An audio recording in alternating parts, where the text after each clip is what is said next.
முன்னொரு காலத்தில் ஒரு புலவர் வாழ்ந்து வந்தார். அவர் தனது குடும்பத்திற்கு உணவு கூட அளிக்க முடியாத வறுமை நிலைக்கு தள்ளப்பட்டார். அதனால் அரண்மனைக்கு சென்று மன்னரிடம் உதவி கேட்க முடிவு செய்கிறார்.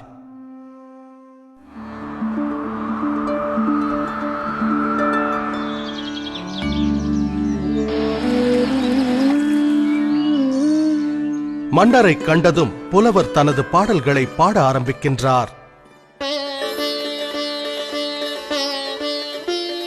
ஆஹா, அருமை அருமை! பாடல்களை கேட்டு மனம் மகிழ்ந்த மன்னர் என்ன பரிசு வேண்டும் என கேட்கிறார். சீராக அடுக்கப்பட்ட அழகான சதுரங்க பலகையை காண்பித்த புலவர், மாமன்னா, சதுரங்க பலகையின் முதல் கட்டத்தில் ஒரே ஒரு நெல்மணியை வைத்த பின் ஒவ்வொரு கட்டத்திற்கும் அதனை இரட்டிப்பாக்கினால் அதை தக்க பரிசாக ஏற்றுக்கொள்வேன். நிச்சயமாகவா?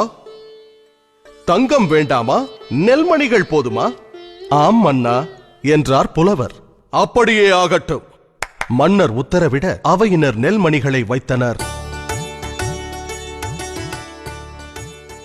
முதல் கட்டத்தில் 1, இரண்டாம் கட்டத்தில் 2, மூன்றாம் கட்டத்தில் 4, நான்காம் கட்டத்தில் 8 என நெல்மணிகளை அடுக்கினர்.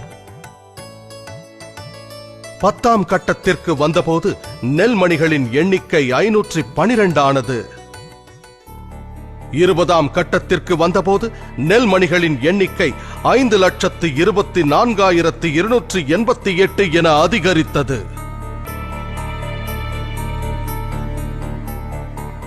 பாதி தூரம், அதாவது 32வது கட்டத்தை அடைந்த போது நெல்மணிகளின் எண்ணிக்கை 214,74,83,648 பெருகியது. விரைவில் நெல்மணிகளின் எண்ணிக்கை கோடான கோடிகளை தாண்டியது. இதன் காரணமாக மன்னன் தன் ராஜ்யம் முழுவதையும் அந்த புத்திசாலி புலவரிடம் ஒப்படைக்கும் நிலை ஏற்பட்டது. இவை அனைத்திற்கும் துவக்கம் ஒரே ஒரு நெல்மணி. கதையின் நீதி: கூட்டுப் பலனின் பெருக்கும் சக்தியை எப்போதும் குறைவாக எடை போட வேண்டாம்.